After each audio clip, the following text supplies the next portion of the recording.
This channel does not promote any violent, harmful, or illegal activities. All content provided by this channel is meant for an educational purpose only. Top quality और consistent performance के लिए सिर्फ silver pump नाम याद रखना। বিগত কয়েক মাস ধরে যেভাবে হাওয়া বদল করছে সোনা, তাতে কার্যত বাড়তি অস্বস্তিতে পড়েছে মধ্যবিত্তরা।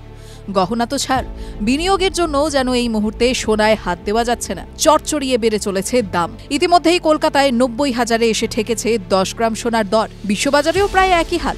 সেখানে $৩,১০০ ট্রেড হচ্ছে সোনা। কিন্তু এক বিশেষজ্ঞ বলছেন, এখনই এত চিন্তা কিসের, কমবে সোনার দাম। মার্কিন যুক্তরাষ্ট্রের অর্থ ব্যবস্থাপনা সংস্থা মর্নিং স্টারের ওই বিশেষজ্ঞ জানাচ্ছেন, যেভাবে সোনা পা ফেলছে তাতে খুব শীঘ্রই এর দাম এক ধাক্কায় $১,৮২০ নেমে আসতে পারে, অর্থাৎ ভারতীয় মুদ্রায় যা দাঁড়ায় প্রায় ৫৫,০০০ টাকা। কিন্তু হঠাৎ করেই কেন কমবে সোনার দর, সেই কৌশলই জানাচ্ছেন।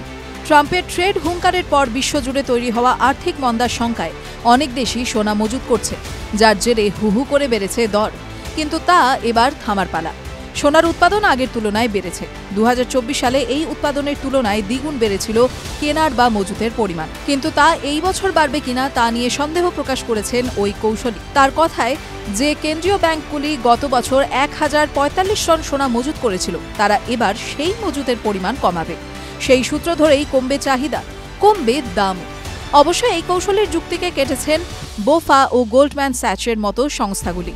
তাদের কথায় সোনার দাম আরও বাড়বে। আগামী কয়েক মাসের মধ্যে এটি ছুঁয়ে যেতে পারে ১ লক্ষের গণ্ডিও। TV9 Bangla digital.